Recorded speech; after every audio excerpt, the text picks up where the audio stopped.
In the still waters of forgotten wetlands, something moves.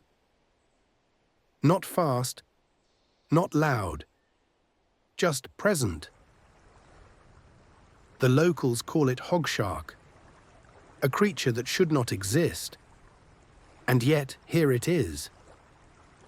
Born from land and sea, from mud and myth. Its body tells a story of contradiction, of lungs that dream of gills, of fins that almost learned to walk. Some see a monster, others a miracle. We see curiosity sculpted by chaos. When we first encountered it, the air was thick with mist.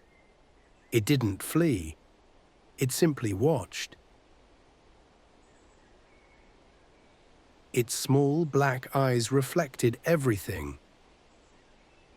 The reeds, the fog, even us. The hogshark carries the skin of a pig, the jaws of a shark, and the calm of an animal that knows it has nothing left to fear.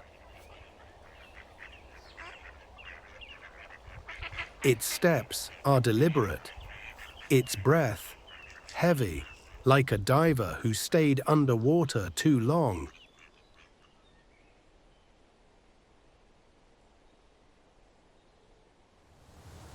Evolution, we believe, is a system of efficiency. But here, in the body of the hogshark, we find the poetry of imperfection.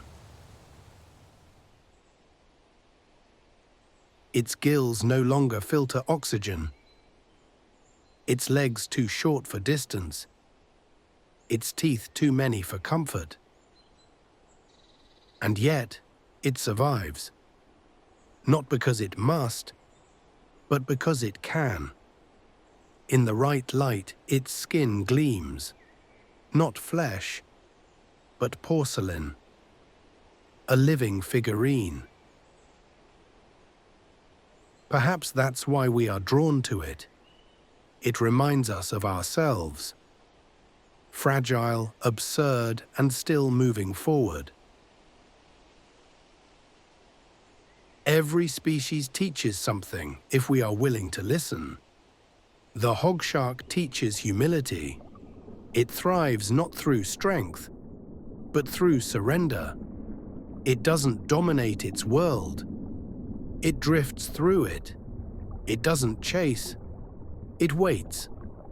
Its patience, mistaken for laziness, might be the purest survival strategy of all. In the age of noise, it lives in silence. In a world of hunters, it has chosen peace. And so when we call it the gentle predator, it's not irony. It hunts not with teeth, but with presence. It devours our certainty that we understand what life should look like. In the end, the hogshark isn't a creature of fear.